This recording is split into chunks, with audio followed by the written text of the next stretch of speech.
প্রিয় শিক্ষার্থী বন্ধুরা, দ্য ডেইলি ম্যাথ ইউটিউব চ্যানেলে তোমাদের স্বাগত। আজকে আমি অনুশীলন ৩.১ এর ২ এর ছোট গ নাম্বার অঙ্কটা সমাধান করাবো। এটা খুব সহজেই করা যায়। তো চলো শুরু করা যাক আজকের ভিডিও। তো এটা সরল করতে বলছে, আমরা এটা সরল করব। দেখো এখানে জাস্ট আমরা দাগটা দেখানোর চেষ্টা করি।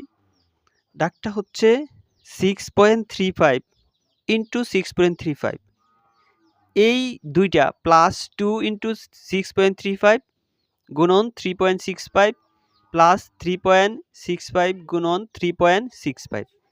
এখন দেখো জাস্ট আমরা ঘ নাম্বারটা সমাধান করি। দেখো 6.35 গুণন 6.35 দুইটা আছে, তাহলে আমরা এটা জাস্ট 6.35 আমরা জাস্ট এটাকে স্কোয়ার দিয়ে লিখলাম, যেহেতু দুইবার আছে জাস্ট আমরা এটা লিখলাম। তারপরে প্লাসের প্লাস, তারপরে 2 ইন্টু এটা হচ্ছে 6.35 ইন্টু 3.65 ঠিকই রাখলাম।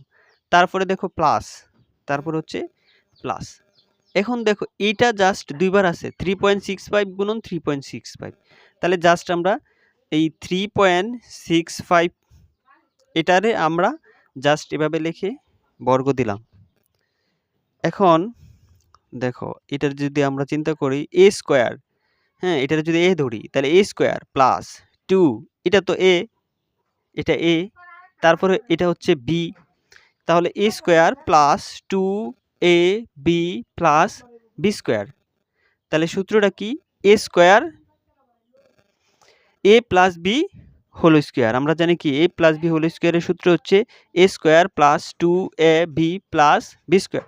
তাহলে আমরা a কেটা, এটা হচ্ছে 6.35, a প্লাস b কেটা 3.65, তাহলে a প্লাস b তার উপরে স্কয়ার, তাহলে a plus b whole square, a square plus 2ab plus b square.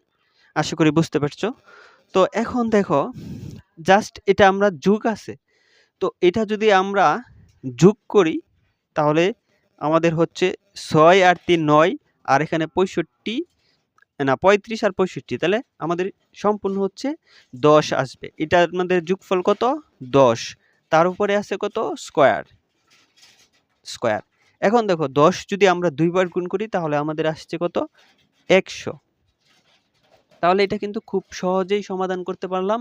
তো এটাই আমাদের আনসার। তো আশা করি বুঝতে পারছো। ভিডিওটি এই পর্যন্তই। সকলকে ধন্যবাদ।